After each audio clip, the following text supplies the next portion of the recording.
Dressée comme un chien, ma femme m'a ignoré pendant 30 jours pour me soumettre. Elle a fini par rentrer dans un appartement vidé avec les papiers du divorce. Discussion de groupe des amis de ma femme, ignore-le complètement pendant 30 jours, il finira par réaliser sa place et deviendra plus soumis.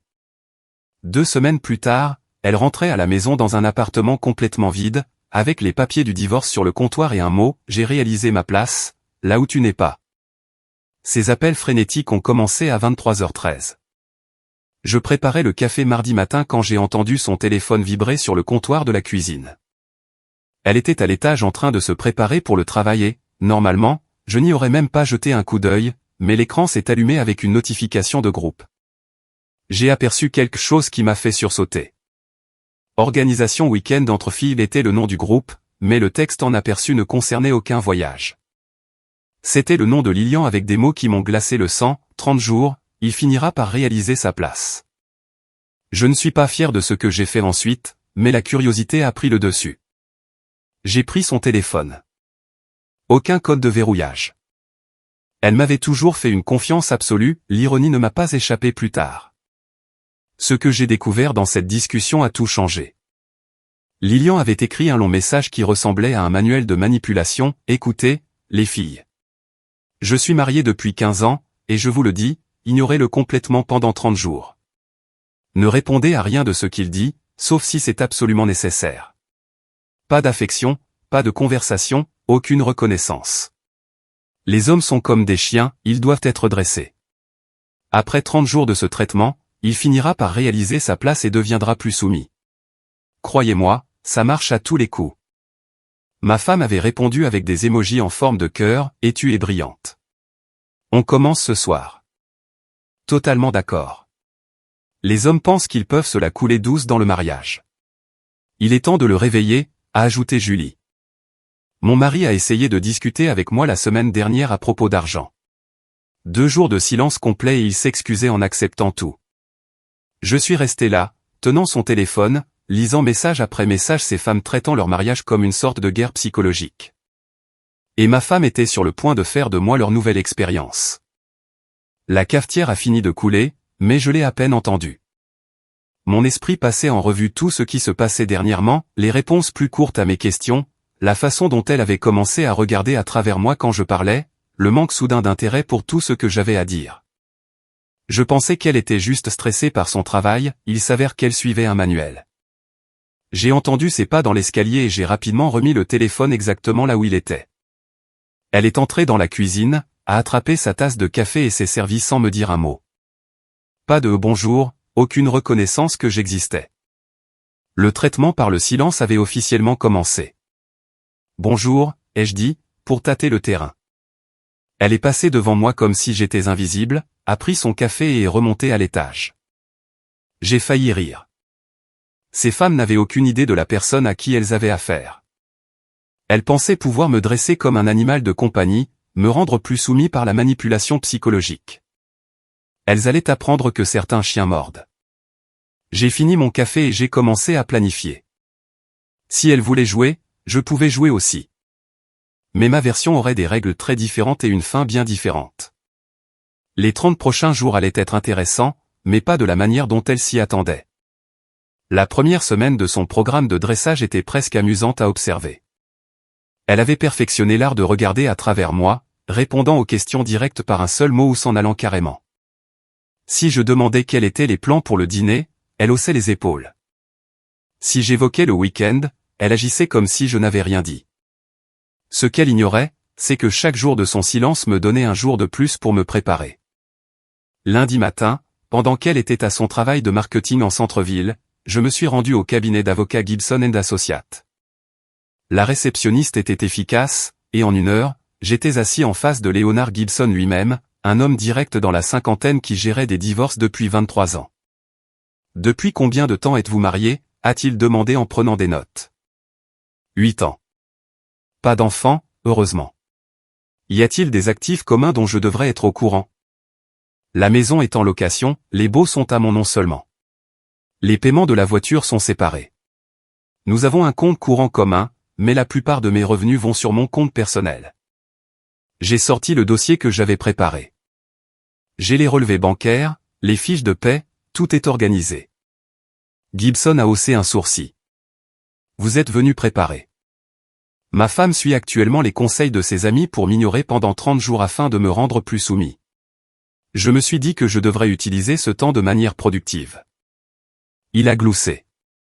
Eh bien, c'est une première. La plupart des gens arrivent ici émotifs et impréparés. Cela pourrait être le dossier le plus fluide que je traite cette année. Mardi et mercredi, j'ai commencé le travail silencieux de séparation de nos vies. J'ai ouvert un nouveau compte bancaire dans un autre établissement. J'ai modifié mes virements directs. J'ai fait une liste de tout ce qui, dans la maison, m'appartenait par rapport à elle. Étonnamment facile, car nous n'avions jamais vraiment mélangé nos affaires complètement. Jeudi soir, elle a rompu son silence juste assez longtemps pour demander si j'avais vu sa tasse de café préférée. Je lui ai dit que non, ce qui était techniquement vrai, je l'avais emballé avec mes autres affaires qui se trouvaient désormais dans un garde-meuble de l'autre côté de la ville. Tu agis bizarrement, a-t-elle dit en étudiant mon visage. Vraiment? Je n'avais pas remarqué. Elle a attendu que je développe, mais je suis simplement retourné à ma lecture. À ce jeu-là, on pouvait être deux. Le vendredi soir, c'est devenu vraiment intéressant. Son téléphone vibrait constamment avec les messages du groupe Les Filles. Je pouvais la voir taper furieusement, probablement en les tenant au courant de mes progrès. À un moment donné, elle a même pris une photo de moi assis tranquillement sur le canapé et l'a envoyée. Plus tard cette nuit-là, je l'ai entendue au téléphone avec Lilian. Je pense que ça marche, a-t-elle murmuré. Il est si calme ces derniers temps. Il me parle à peine. Si seulement elle savait. Dimanche, j'avais tout organisé. Nouveau bail signé à partir de la semaine prochaine. Camion de déménagement réservé pour mercredi. Tous les services publics programmés pour être déconnectés de cette adresse et reconnectés à la nouvelle. Les papiers du divorce étaient prêts à être déposés, Gibson avait juste besoin de mon approbation finale. Elle était dans la salle de bain pour se préparer à dormir quand son téléphone s'est allumé avec un autre message du groupe. Cette fois, c'était Hélène, reste forte. Tu as presque terminé la première semaine. D'ici la troisième, il mangera dans ta main. J'ai souri en reposant son téléphone. D'ici la troisième semaine, je dînerai chez moi dans le calme et la tranquillité, pendant qu'elle essaierait de comprendre comment payer son loyer avec son salaire de coordinatrice marketing. L'ironie était délicieuse. Alors qu'elle pensait m'entraîner à être plus soumis, elle m'offrait en réalité l'occasion parfaite de planifier mon départ sans aucune interférence. Son silence était le plus beau cadeau qu'elle m'ait jamais fait. Le mercredi matin est arrivé comme n'importe quel autre jour, sauf que c'était le dernier matin où je me réveillerais dans cette maison. Elle est partie travailler à 7h30 pile, comme toujours, me gratifiant de sa performance habituelle d'indifférence totale. Passe une bonne journée, ai-je dit à son dos alors qu'elle sortait. Aucune réponse. Parfait. Le camion de déménagement est arrivé à 8h15. 3 gars qui connaissaient leur métier et ne posaient pas de questions inutiles. J'avais tout étiqueté clairement la veille, mes meubles, mes appareils électroniques, mes vêtements, mes livres. 8 ans de mariage, et c'était étonnamment facile de séparer ce qui était à moi. Vous voulez qu'on prenne le canapé, a demandé le chef d'équipe, Théodore. Non, il reste là. Juste le fauteuil et le bureau. Et la télé? Elle peut la garder. Je prends le système audio de la chambre. À midi, il chargeait le dernier carton. J'ai parcouru chaque pièce une dernière fois, m'assurant de ne rien avoir oublié d'important. La maison semblait étrange avec les vides là où étaient mes affaires, mais pas vides. Elle aurait des meubles, des appareils électroménagers, tout ce dont elle avait besoin pour fonctionner. Elle n'aurait juste plus moi. J'ai déposé les papiers du divorce au centre de la table de cuisine où elle ne pouvait pas les manquer. À côté, j'ai laissé un mot écrit sur une feuille de papier ordinaire. Rien de fantaisiste ou de dramatique, j'ai réalisé ma place, là où tu n'es pas. Ne me contacte pas directement. Toute communication doit passer par Gibson & Associates. Leur numéro est sur les documents juridiques. J'ai ajouté une dernière ligne dont je savais qu'elle ferait mouche, merci pour les 30 jours de silence. Ça m'a donné exactement le temps dont j'avais besoin. J'ai appelé les compagnies de services publics pour ma part. Électricité, gaz, internet, câbles, tout était programmé pour être déconnecté à la fin du mois. l'eau resterait active car incluse dans le loyer, mais tout le reste, elle devrait s'en occuper elle-même. L'appel suivant était pour la banque. Je dois supprimer quelqu'un de mon compte courant joint et le fermer complètement. Nous aurons besoin de la présence des deux parties pour cela, monsieur. Est-ce possible si je retire simplement tous les fonds qui m'appartiennent et que je clôture mon accès? Ça, vous pouvez le faire aujourd'hui. 20 minutes plus tard, je sortais de la banque avec un chèque de banque pour ma part de notre compte commun, ce qui, étant donné que j'étais le contributeur principal, représentait la majeure partie. Il lui resterait assez pour couvrir ses besoins immédiats, mais la réalité de gérer ses finances seule allait la frapper rapidement. Le dernier arrêt était mon opérateur téléphonique. Nouveau numéro, nouveau forfait, complètement séparé de notre ancien forfait familial. À 16 heures, j'étais chez moi, dans un appartement propre et calme à l'autre bout de la ville, où personne ne me connaissait et où personne n'avait d'attente. J'ai commandé une pizza et je me suis assis dans mon fauteuil, écoutant le son d'une paix totale. Pas de soupir passif-agressif, pas de silence manipulateur, pas de conspiration de groupe de discussion, juste du calme. À 18h30 précise, mon ancien téléphone, que j'avais gardé juste pour ce soir, a vibré avec un texto de son numéro. « Où es-tu ?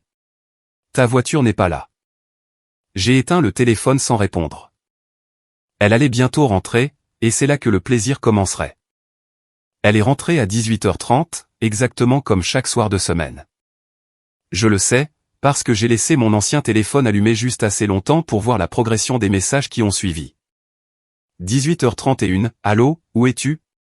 18h45, ce n'est pas drôle. Où sont passées toutes tes affaires? 18h52, appelle-moi maintenant. Puis rien pendant 21 minutes. C'est à ce moment-là qu'elle a trouvé les papiers. 19h13, tu ne peux pas être sérieux. 19h14, il faut qu'on parle de ça.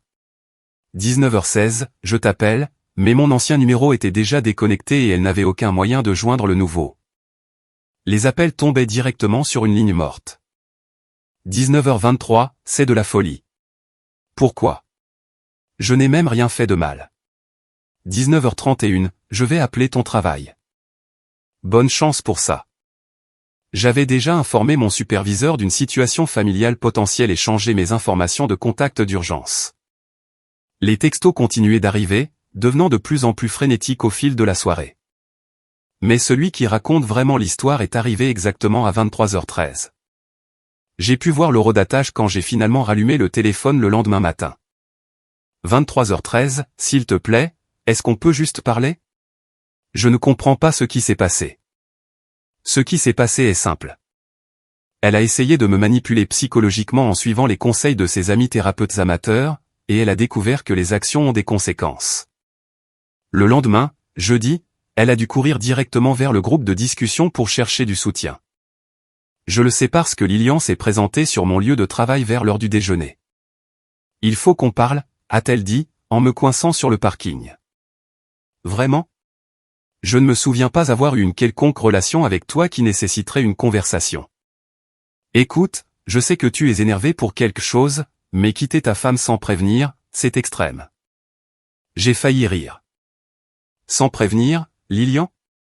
Elle m'ignore depuis 2 semaines sur tes brillants conseils.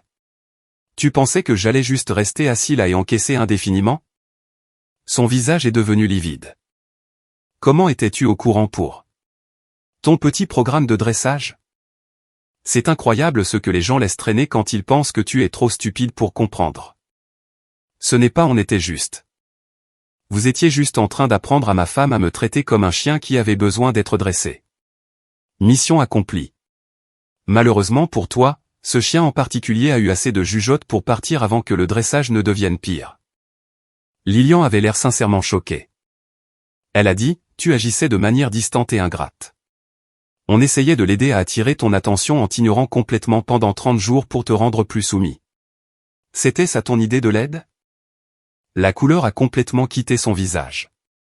Maintenant, elle réalisait que son manuel de manipulation s'était retourné contre elle de façon spectaculaire. C'est un malentendu, a-t-elle dit. Reviens juste à la maison et parle-lui. Non, toute communication passe par mon avocat maintenant, Gibson & Associates. Je suis sûr que tu partageras cette information avec ton groupe de discussion. Je suis parti en la laissant plantée sur le parking. Ce soir-là, mon ancien téléphone affichait 17 appels manqués et 43 messages. Le désespoir était évident dans chaque mot. Mais ce qui m'a le plus frappé, c'est ce qui n'y figurait pas une seule fois elle n'a reconnu ce qu'elle avait fait de mal. Pas une seule fois elle ne s'est excusée pour la manipulation. Tout tournait autour de mon injustice, de l'aspect extrême de ma réaction, de la façon dont nous pourrions arranger les choses si j'étais juste raisonnable. Elle n'avait toujours pas compris. Les semaines suivantes ont été une leçon magistrale de gestion des conséquences. Elle a essayé toutes les approches possibles, larmes, colère, négociations, menaces. Mais comme toute communication devait passer par le cabinet de Gibson, ses tactiques de manipulation émotionnelle ont échoué. Sa première vraie panique est arrivée quand elle a reçu les avis de coupure des services publics. Apparemment, elle n'avait jamais fait attention à quelle facture était prélevée sur quel compte, ni au nom de qui était chaque contrat. Internet a été coupé en premier, puis le câble. Quand la compagnie d'électricité a envoyé son avis final, la réalité a commencé à frapper fort. Gibson m'a appelé un mardi après-midi. L'avocate de votre femme veut discuter d'une pension alimentaire temporaire pendant la procédure. Elle a une avocate maintenant? Désignée par le tribunal. Il semble qu'elle ne puisse pas s'en payer une privée avec son salaire de coordinatrice marketing. L'ironie était délicieuse. La même femme qui avait essayé de me dresser à la soumission demandait maintenant au tribunal de me forcer à subvenir à ses besoins financiers pendant qu'elle combattait le divorce. Quel est son argument, ai-je demandé. Le classique. Maintien du niveau de vie. Responsabilité maritale partagée. L'ordinaire. Refusé.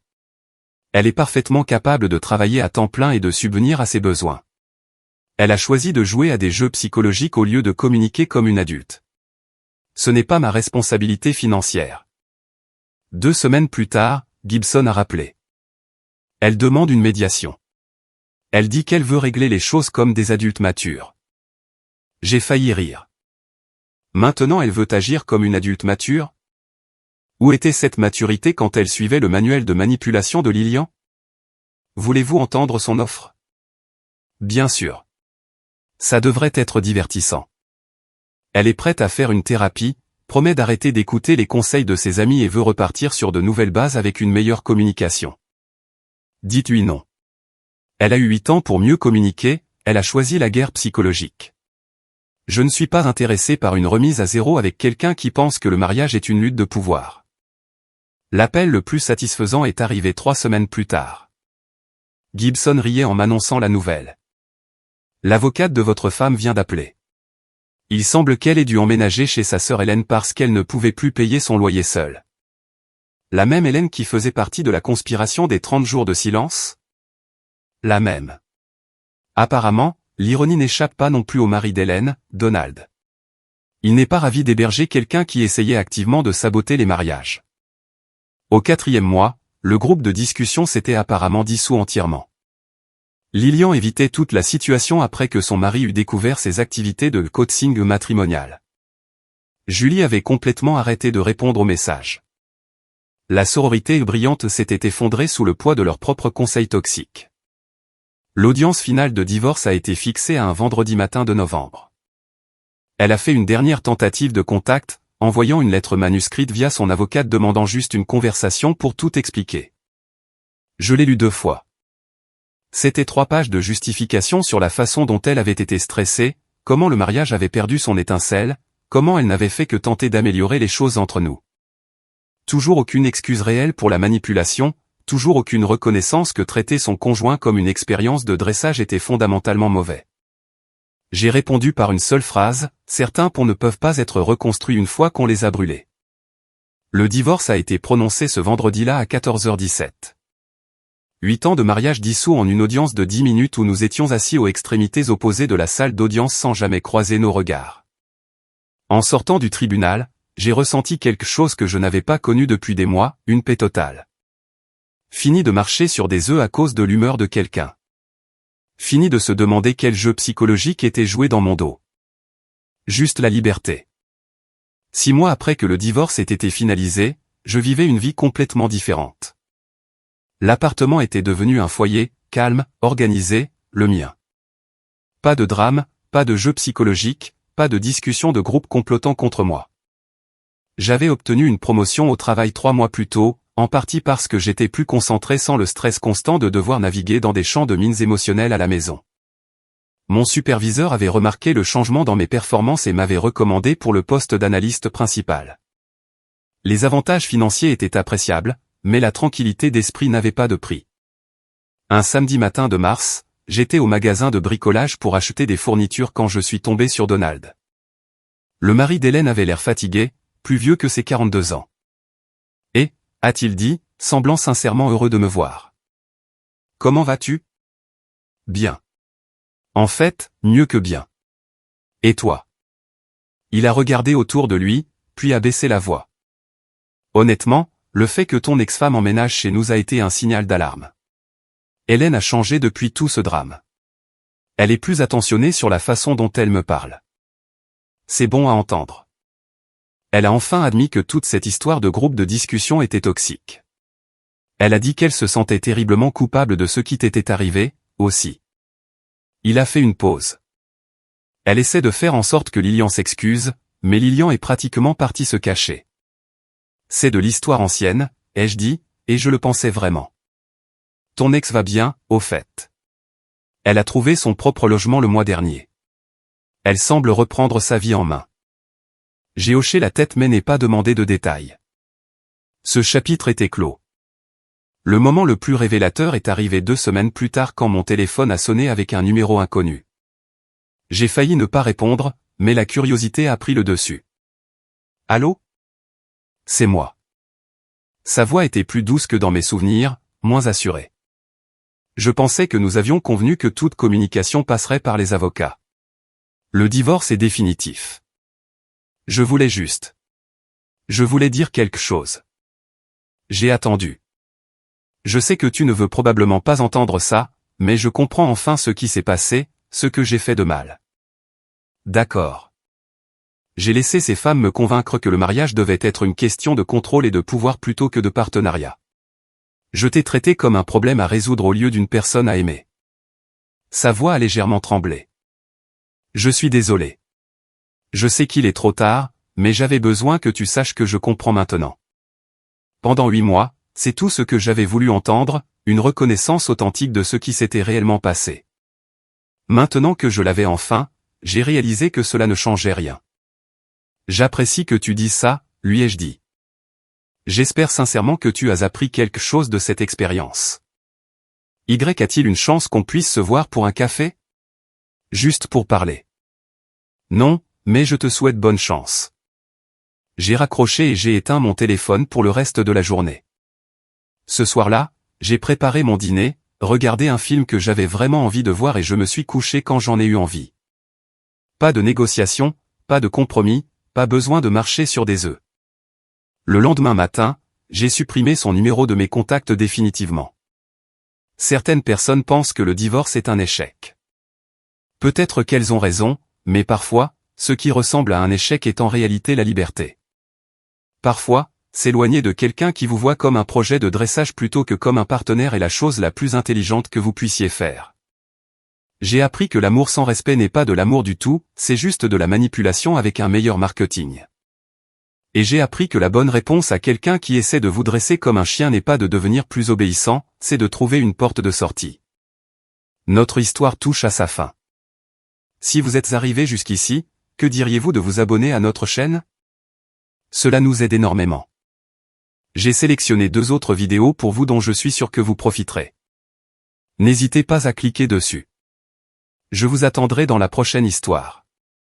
À bientôt.